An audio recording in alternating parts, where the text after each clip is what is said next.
Today we're going to be doing a review of the GEPRC MOZ 7. The MOZ 7 is a long-range 7-inch drone from GEPRC. You can get it with the DJI O3 Air unit or analog video transmission if you prefer. Starting with the unboxing, the first thing you're going to find is the drone itself on top. My first impressions are this thing is definitely big, but it's surprisingly lightweight and the motors are very big. Next we have the aftermarket antennas for the O3 Air unit, a couple of spare props, some spare parts and tools with a GoPro mount, some battery straps, and a cool little sticker sheet. One of the first things I did with this drone was a flight time test, but before we talk about that, I'd like to point out this punch out. Not too bad for a lithium-ion battery.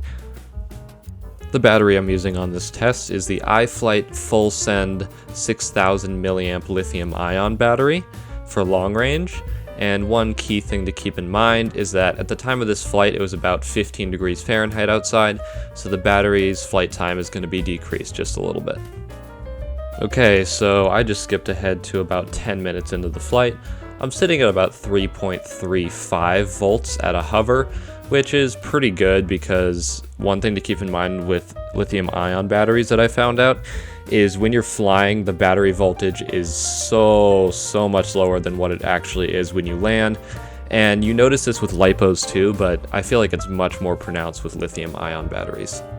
We are now jumping into the 15-minute mark of the flight, and I'm just about at 3.13 volts maybe, and that's pretty good. You can usually run lithium-ion batteries safely down to like 2.6.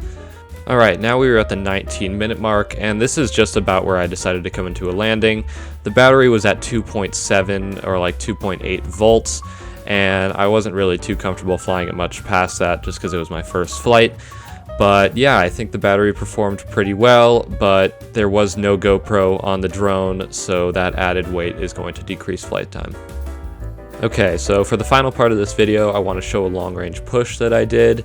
This was my first ever real long-range flight with the MOZ 7, or any drone for that matter, so I was definitely a little nervous.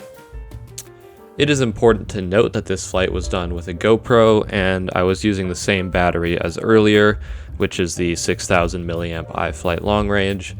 I also did it on the same day as the flight time test, so it was still pretty cold outside.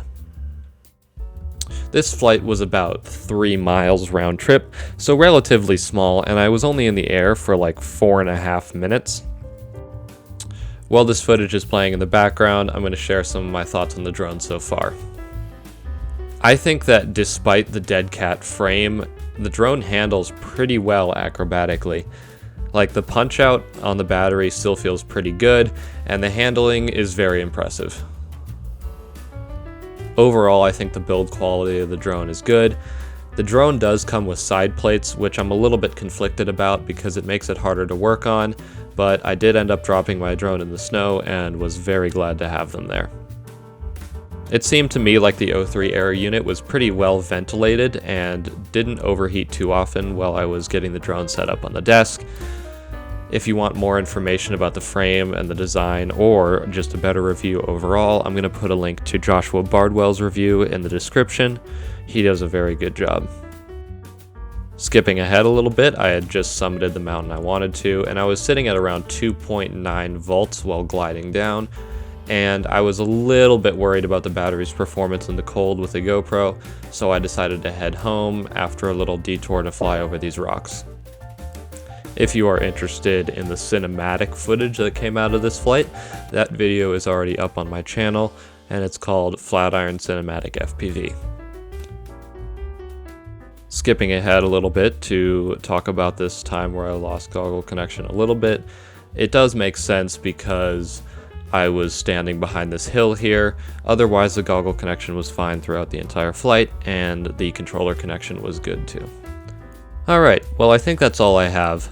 Overall, I'm impressed with the drone's quality, and it flies really well.